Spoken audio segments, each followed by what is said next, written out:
Hey, I'm Mike Myers, and this is the Songwriting for Guitar podcast, which is geared to support songwriters and producers to gain confidence and turn pro. I bring on industry experts to help you improve and monetize your skills, engage better in the writing process, and build healthy habits to create a sustainable career that you love. Caffeinated, inspirational, conversational.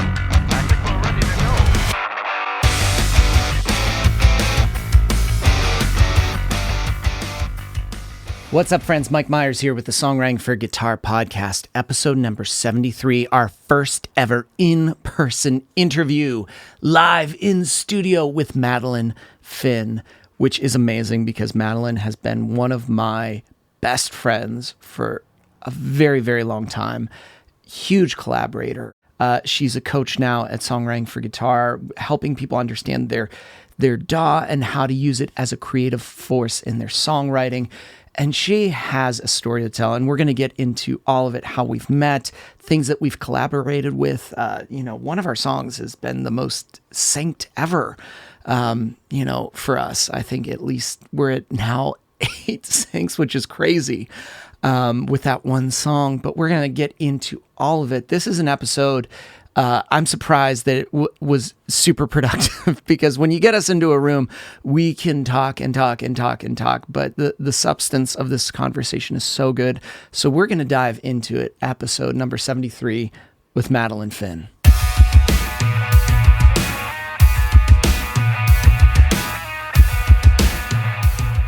Yeah, I first met you in 2012. Is that really when it was? Yeah, that's when it was. Whoa. How old were you? That was the year I graduated high school. God damn, so fucking old. I was 28. I probably was 18 or maybe I was 27. 17. I'm trying to think. I can't do math right now, but I think it was somewhere around math there. Math is hard. But that was your CD release show. Mm-hmm. And I remember because funny story, I remember the band that we stayed with. Like everybody got super drunk because they were like the kind of like the bros. Was it Exit Cleveland? Yeah. Oh my gosh. They were sweet, but when we would play shows, but yeah, they were, everybody downstairs got really drunk. We didn't really get drunk. We were just like, I remember just being like, I just need to go to bed. And I'm just like, can you come? And being on tour is weird because I remember just all of us crammed in a bathroom brushing our teeth together, because you do all the bodily things together. And that's the thing as a band, you're doing all the bodily things together. And I just remember they got so drunk and we were just like, we were not drunk. And then one of the band members brought a girl with them. They didn't do anything in bed. They just like they were sleeping. And then he woke up having like an asthma attack a little bit. But it was like a mixture of an asthma attack and wanting to puke. And he projectile vomited a little bit on her and all on the window. And she was just like, and I remember we all woke up and we were just like, okay. Time to go. And that was it. And then the next day we moved on to the state of Indiana because that's how you do it. You go Ohio, Indiana, Tennessee. Then we went down to Atlanta and then we did. So I remember just meeting you then there. And then I think that's when Instagram was a thing and I followed you. Yeah. And then that was it. And then right around 16 or 17, 2017. That sounds about right. Sounds about right. Where it was just like you were in a class. I was like, oh my God, you were in a class. It's like friendship. I was like, I knew you. And I remember watching too, like, as you creep Instagram, what you were doing. I was like, and what was cool was that you were still doing the thing. And the fact that you were in a class about licensing, I was like, oh, you're trying to learn more. So it's like I didn't know you, but I felt like I knew that you were also like trying to understand more and learn more. You understood the value of like, oh, there's always another thing. And then we just, I was your accountability buddy. Oh, I loved that. Yeah, and I remember when you were on tour for a little bit, you would check in at the little hotels in the breakfast areas. Yep. That's very on brand. And then, then we wrote a whole bunch of songs. Then we wrote more songs. And then those songs started getting played. And then, and we, what started as like a cool friendship becomes like the thing where it's like, oh, you're one of my best friends. I love it. I love it. And we work well together. We do. Which is so important. And we have a lot of fun. I think that's one of the things I appreciate about... You didn't say I was your best friend. Oh, you're also my best That's friend. okay. I was just hanging there. I was like, she'll add it in. And I was like, she hasn't added it yet. But no, this is why I love our best friendship. I love our best friendship because I think so many friendships that also include a professional element. Yeah. There's a chance to lose the fun and to yeah. lose the joy. And every time we write songs or record a podcast or are on a Zoom meeting with professional people, Yeah.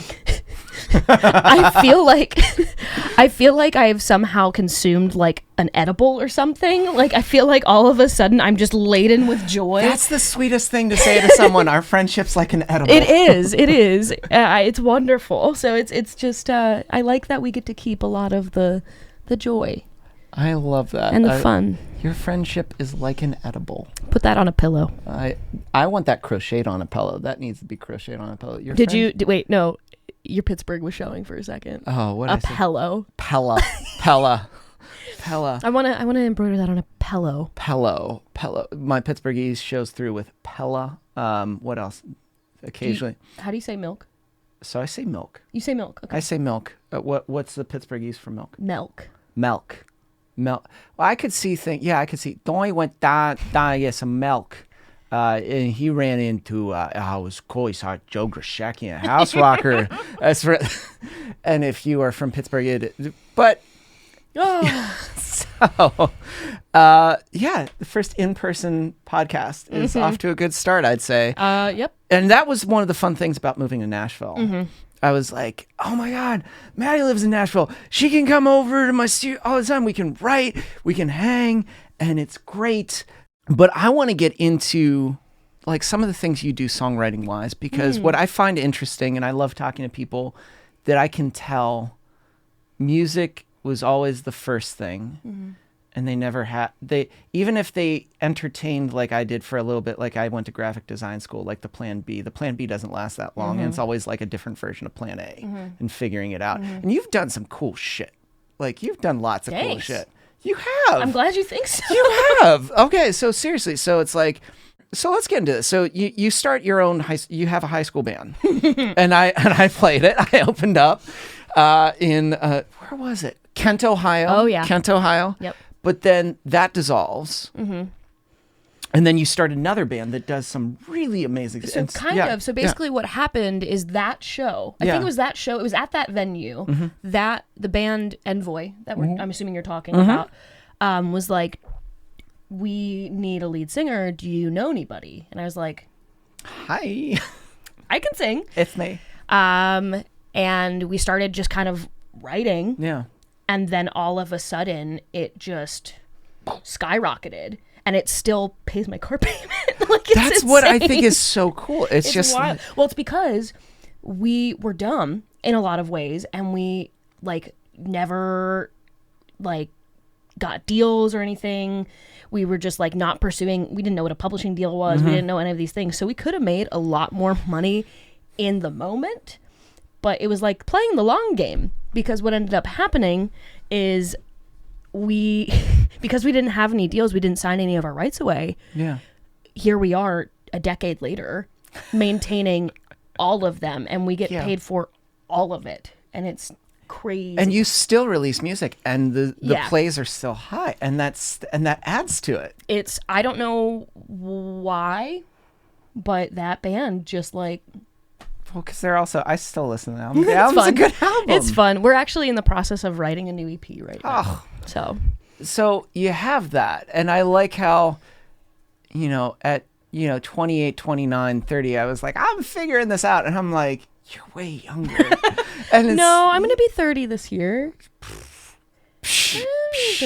You can still say right now you're in your late 20s. I am in my late 20s. I right now am at the point where I have to say I'm in my late 30s. So it's like, but then what's interesting, because you go from something like that, which has that sort of DIY ethic, 100% controlled, and then, and I know you and I have talked about this, where it's like, and then you do American Idol. And to me, that's like, I think it was so cool where you were like, yeah, I did it. Mm-hmm. Yeah, I did it. Mm-hmm. Cool. Mm-hmm. That was the thing. That was the thing I did. Yeah. Still unpacking the trauma, but you know. Well, it's just, it seems like, it's for some people that seems like, oh, that would be the dream. Oh, yeah. Oh, that'd be great. It's one of those things that, because basically, so what happened is I dropped out of college. I was in college for hospitality management. I dropped out when I was 19 to tour with Envoy full time. That's what I did. And then, I had really lost all sense of self-care. And I had lost all sense of the fact that I had to not only maintain my career, but also my spiritual, mental, emotional, that's a very grown-up health, thing to think about. Right? Yeah. And, we call it the gift of desperation, right? So it was our last year touring. We didn't know it was going to be our last year. We were fielding record label deals from Fearless and Epitaph, and we had all these people being like, all right, let's do it. And then my eating disorder just tanked me, tanked me. So I wound up in treatment. And while I'm in treatment, I can't tour. I can't do anything. Yeah. And my body is literally like, sweetie, no. And so when the band falls apart, and it mainly just, our drummer moved to Colorado. I was in treatment. They started another project that started doing well. And then I came out of treatment with nothing. Yeah. And so I got to this point of okay, I've got so much identity wrapped up in this. And so it was interesting because it took me until very recently to learn how to kind of embody it and love it and see it as a part of who I am and what I do, but not the whole, which is hard. But so then I started the Whiskey Hollow, which was, I don't know why, but I got into Americana and Southern rock. I think it's just a thing because I did the same thing. Right? Where you start a folk band. Yep. Because you're I'm going to do this. And then there's something the folk calling pulls and you get a guy with an upright bass and then you get a violinist and you get yeah. And you do it. But so that, and it was during that project that I got approached for American Idol. Yeah. The American Idol thing was crazy. Yeah. It was really strange. I turned them down. So I actually don't know if I'm going to talk about it anyway. I'm pretty open about it. So I got headhunted for that, right? So I got an email from a producer saying, we saw this video. Can you come audition? And I was like, no. I was like, that sounds like a nightmare. Yeah. Because I think there's also some pride involved. Yeah. Right? There was this oh, I'm too cool for American Idol. And then they were like, well, we were touring at the time. Yeah. We were playing in Nashville. And they were like, well, we're actually going to be in Nashville on these dates if you're around. And I said, I am. So I saw it as a serendipitous, synchronistic moment. And I said, okay, I'll do it. And then it just started rolling. And I learned so much about myself through the process, but it was really hard. Yeah. It was really difficult. Well, and you made it. You get as they say, the golden ticket. Is it a golden ticket? It is a golden ticket. It's a golden ticket. And then they take it from you. You don't even get to keep it. Oh, so it's just one ticket. And it just goes to each person when they're done. They're give honestly, it back. I'm not surprised. I would not be shocked if that's what it is. I think they have 4 or 5 and they give you the ticket and you're like, oh. But yeah, so I got the golden ticket. I went to Hollywood Week. I made it all the way to the very last round in Hollywood Week, and I got cut right before the top 24. Yeah, crazy. Just golden ticket. It's just but I love that you've done both ends of the spectrum, where it's the super DIY of just no. And then something like that. Oh, yeah. Which is an experience. An experience in itself. Yeah. Yeah, I think having the multitude of experience and just saying yes and kind of being open to whatever is happening, it's as I've gone through all these experiences, I start to learn what actually feels in alignment and what actually makes sense for me. If you ask me to do American Idol again, there's no way. I'm actually too old now, but no way. Which I think is so silly. It's a 28. 28. It's the age cap. Oh my Lord. But if anybody ever asked me to do any sort of competition, I don't really even do competitions because I think one of the biggest issues with music culture is this competitive nature, this unhealthy competitive nature. It's cool to have accountability buddies and being like, how many songs did you give Bryce? But I don't love the competition stuff, which is funny because then I got a team, you know. So after American Idol, I started doing my solo stuff. Yeah. And I got management, and like it all kind of started to just come. Yeah. Which everybody told me was going to happen, that I had to sit and like wait. Yeah. Because I was like, no, I can go get it. I can do it. Get it. And it just came. So it comes and things start to happen.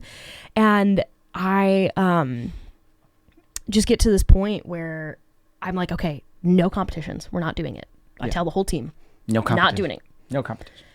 And then my manager, without telling me, enters me in the John Lennon songwriting contest. And I win. You're like... Actually, oh my gosh. Yeah. It was... Talk about synchronicity. Let's talk about this. Okay. I found out I won on Valentine's Day. Oh! Which is the day we're recording this podcast. Okay. I found that out. I was with Grace. Yeah. It was 2020. It was 2020. I found out in February. Man. Isn't that crazy? Pandemics fly by. Here we are. Just flying. They just fly by. But that's... But yes, so I found out I won Yeah. the John Lennon songwriting contest on Valentine's Day. So literally 2020. And I like, So no, 3 no, years ago. no contest. I secretly, did she go like, well, I had to because it was the perfect song? You know, it was funny. It was the love song contest. And I have a song that's You Don't Love Me Like I Love You. It's like an anti-love song. And they loved it. They were just like, this is so different.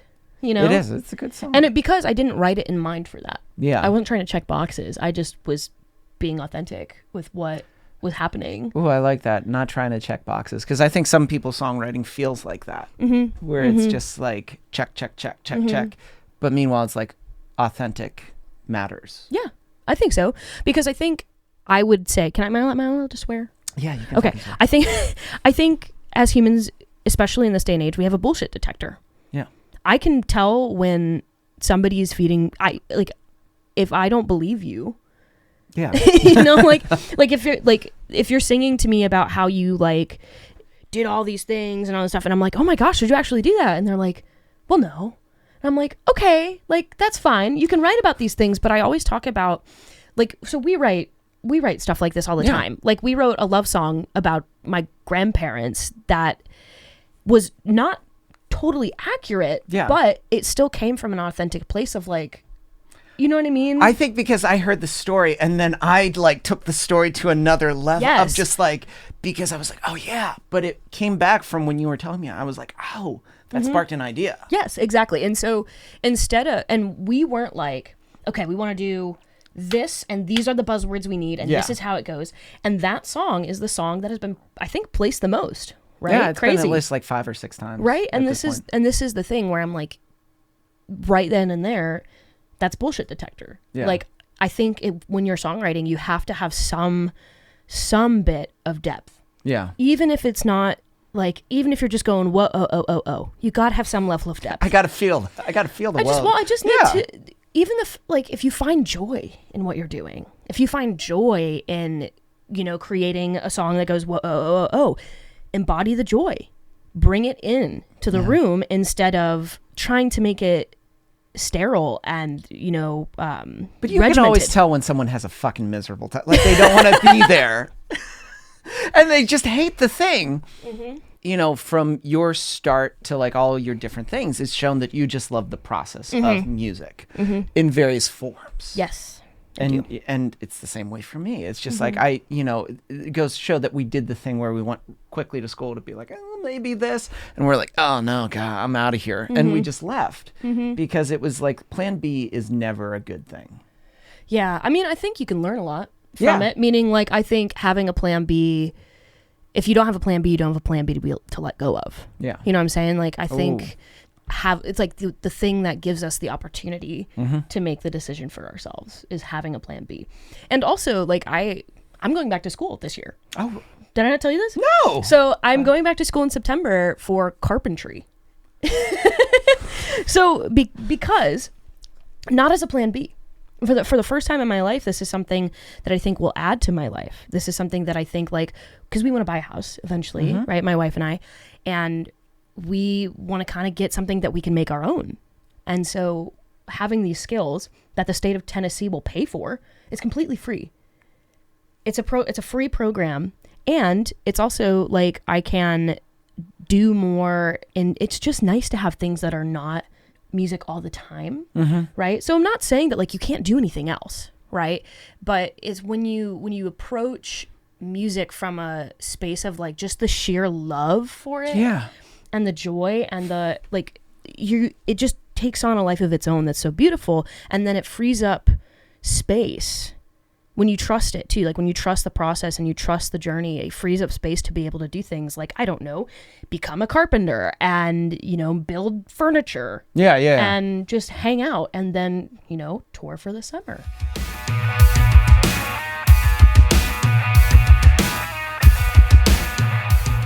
Hey, it's Mike, and I just wanted to jump in the middle of this episode to let you know that starting February 24th, I'm going to be hosting a 3-day songwriting immersive with my good friend, artist, and songwriting for guitar coach, Lainey Dione. So if you're someone who's been frustrated on where to focus in your songwriting, if you're stuck with so many unfinished songs, if you're even confused on where to start, this is something for you. In these 3 days, these live 3 days, not pre-recorded, but live, we're going to give you the roadmap that you need to understand what you specifically need to work on in your guitar work when it comes to your songwriting, what you need to do to get your head in the right direction so that this class will help you become an unstoppable songwriting force. So if you have not claimed your ticket yet, go to songwritingforguitar.com to claim it. Remember, everything kicks off February 24th. This is going to be 3 days in a row live, and this is going to be interactive. You're going to get a chance to ask us questions. So remember, don't let yourself fall into this February slump where you let your goals kind of fall to the wayside.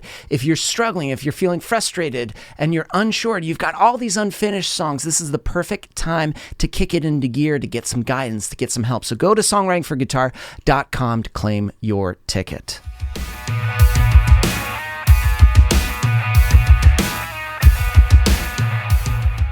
Who's to say, and this is one of my favorite sayings, who am I to know what's good or bad?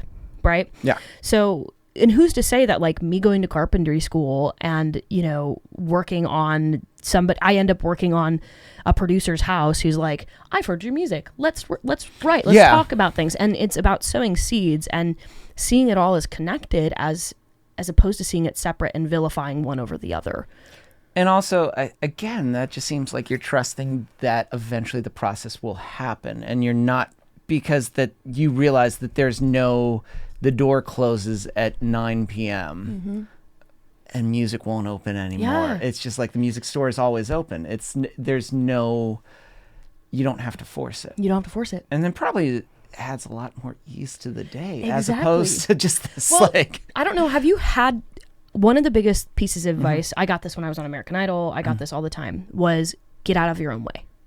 Have you had people tell you that so I was like, great, how? But how do I get out of my way? And you realize that in itself, how do I get out of my own way? Right? It's about letting go. Yeah. It's about letting go, and it's about trust, and it's about attunement and intuition and genuine alignment with your effort. Yeah. You know, I could talk about this all day. Damn, we'll just do multiple. You're here. That's 7,000. 7,000 podcasts. Well, this is what's great about, you being here. You can just drive on over, just get a cup of coffee, and just be like, let's talk. But that, to me, is one reason why I think we work well, because that's my view. There's no... I remember, and you probably remember, it's when you would date people and they'd be like, so when does when they want to know when is it going to happen? And you're like, what does that mean? When is it going to, I'm like, there is no set date. It's going to happen incrementally and slowly. Yeah. I would even argue that it's already happening. Oh, Yeah. So this is the thing, and this is just my like Buddhist shit, coming out. Cool. But we're not promised tomorrow. We're not promised that. What we have to do is deconstruct this idea of what it means for it to happen, right? It's like we think that it's this linear process. You do this, and then you do this, and then you do this, and then you do this, and then you're happy. with where you're at. It's a lie. It's a straight up lie. Like, you don't find it. Like, we always look right around the corner, right? We're always looking right around the corner. The next thing, that's where I'm going to find true happiness. But what we forget is that the only place joy can really exist is in the present moment. Yeah. Right? Because if you think about all of your most joyful memories, right? You were probably present. You're probably in them 100%. And so I know that's how it feels for me in music when you and I get into a flow and we write a song in 20 minutes. That's a total banger. Yeah. You know, it's because we're being present. It's not because of any other thing. And so I think I love the idea of kind of getting rid of the narrative that it's going to happen at all. It's already happened. Yeah. You're like, just the intention, like us sitting here recording a podcast, we're doing it. Yeah. We're doing it, and doing it and caring is enough, and trusting that, like, if you continue to have moments of present doing and present intention, those moments add up. Right? And don't necessarily come to any big equation, right? They don't equal something, but they add up, and you have more joy, and you have more presence, and you have a personality that attracts like-minded people, and you just start to grow. And that's where more kick-ass opportunities happen, as opposed to not enjoying the thing and always just waiting.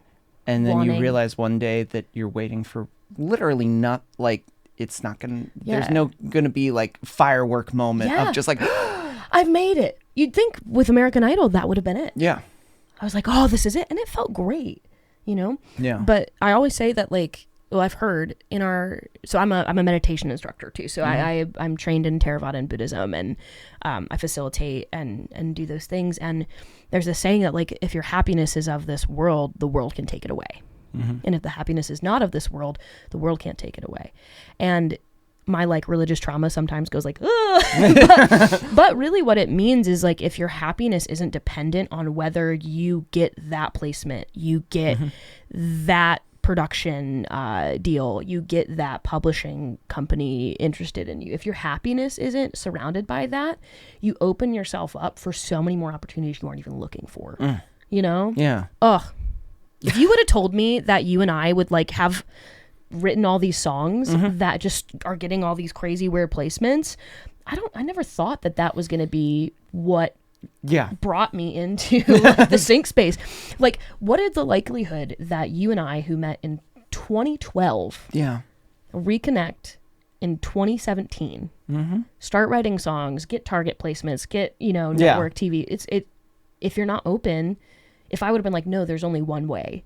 Oh, yeah. If there's only one way to do this, and it's got to be my own stuff, because I was like, I didn't like co-writing with people. Yeah. You were my first co-write. Just saying. So yeah, no, it's interesting. It's really, well, I think it's a lot of people stand in their way of the thing that they want to do, because yes, they have a very, I don't know, maybe it's school too. We think it's like this, that we go here and then here and then here and then here and then here, that we assume music's going to happen this way, and music's going to knock on my door and say, you've got this, and then I'm going to do it.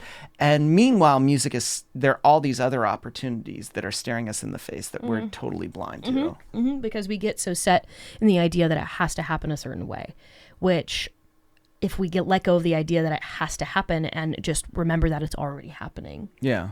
Like, that's where I have found the most success and joy and like fulfillment in my music career, when that's my mentality. I'm like, it's already happening.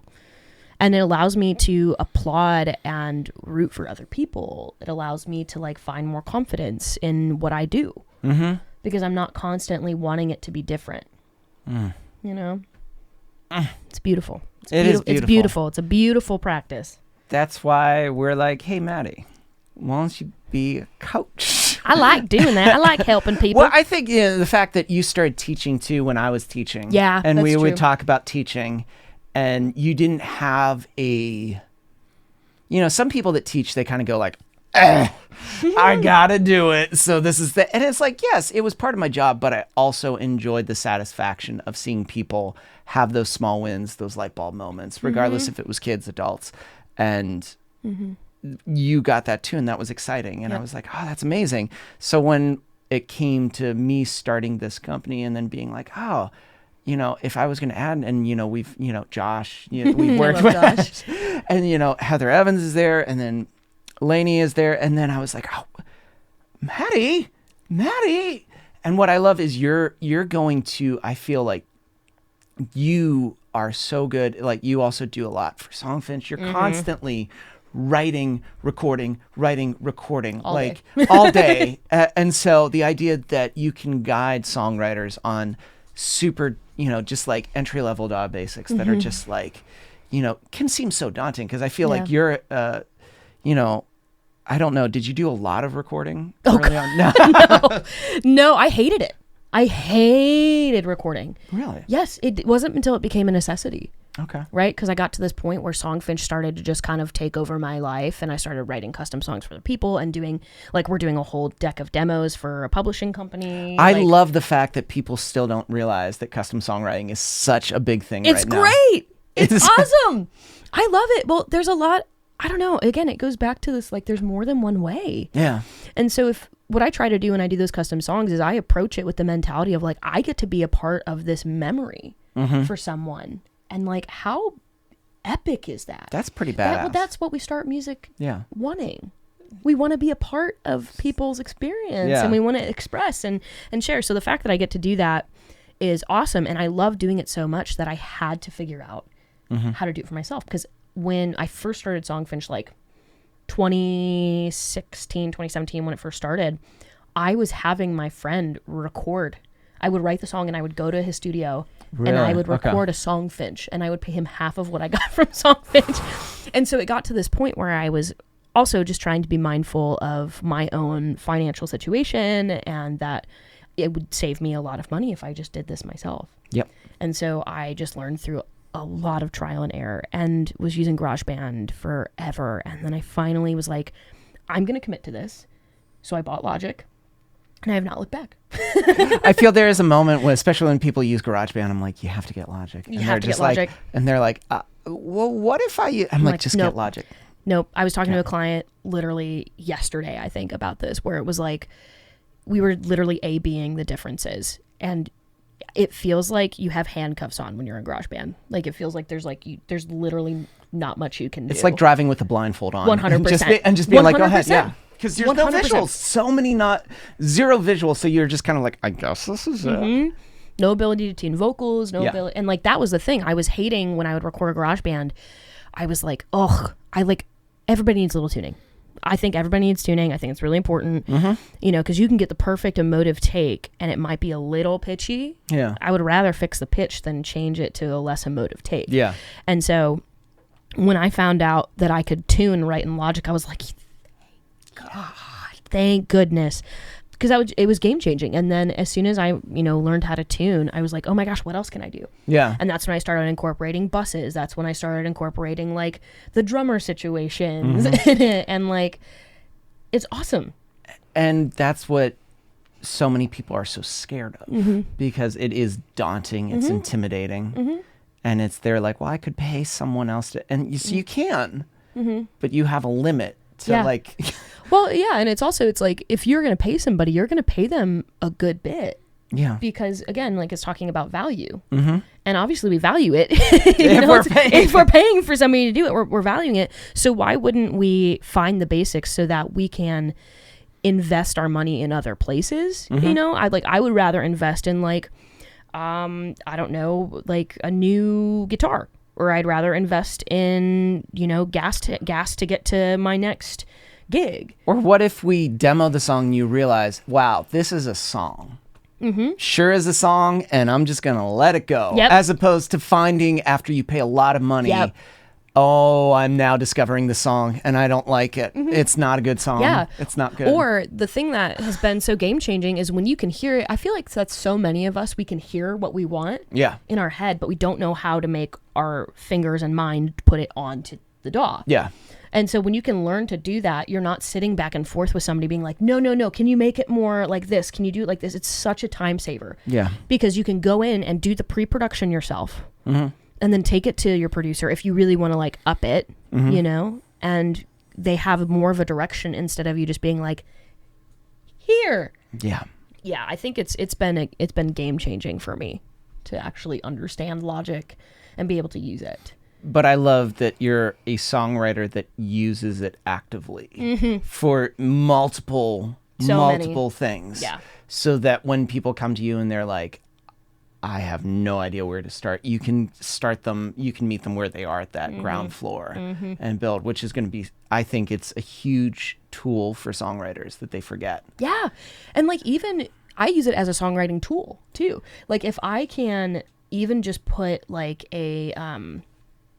like I use it for melody work sometimes. Like I have my chord progression and I have my lyrics and I know, and even if I'm not going to record it and keep it, I can record a track and play it and play with the melody. Yeah. And figure out, okay, what do I actually want this to be? And I can print, the pre-chorus sounds great, but I don't like the melody in the bridge. So I can, just keep trying different things in it and see what fits. It's like a loop pedal. It is. And I think it's just one of the best songwriting tools that people forget about. And especially if you can capture something and be able to detach yourself and listen to it, as opposed to feeling, I need to play it every single second of the day. Like, thinking about BPM. So I love the fact that this is going to be so helpful for songwriters to be like, oh my God, I need to know this.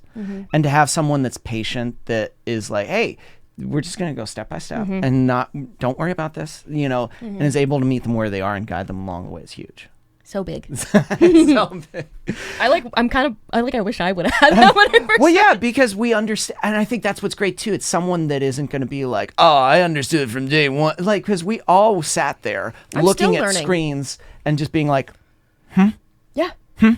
And you get it wrong 10 times, and then you maybe get it right, and then you get it wrong 10 times again.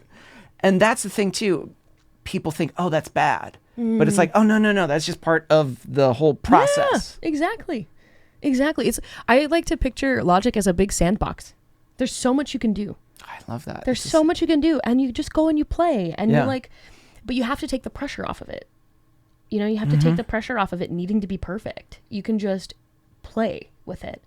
It's like another instrument. It's super interesting and really fun, and you don't have to understand any of the weird sciencey shit behind it. You can just like, here's your permission to not have to understand Logic in order to play with it. It's totally not how it has to work. So ditch the lab coat. Just imagine just ditch it.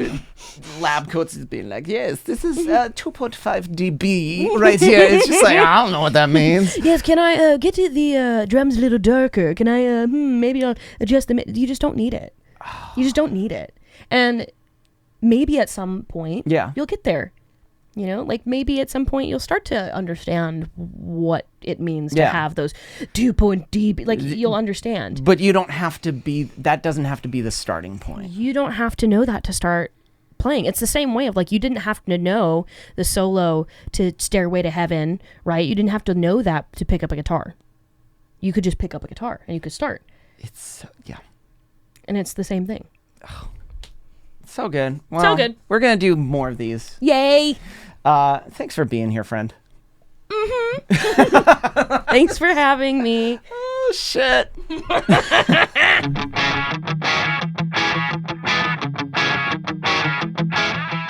And that does it for this week's episode. It was edited and produced by Chris Fafalius. I'm Mike Myers. Thanks for listening.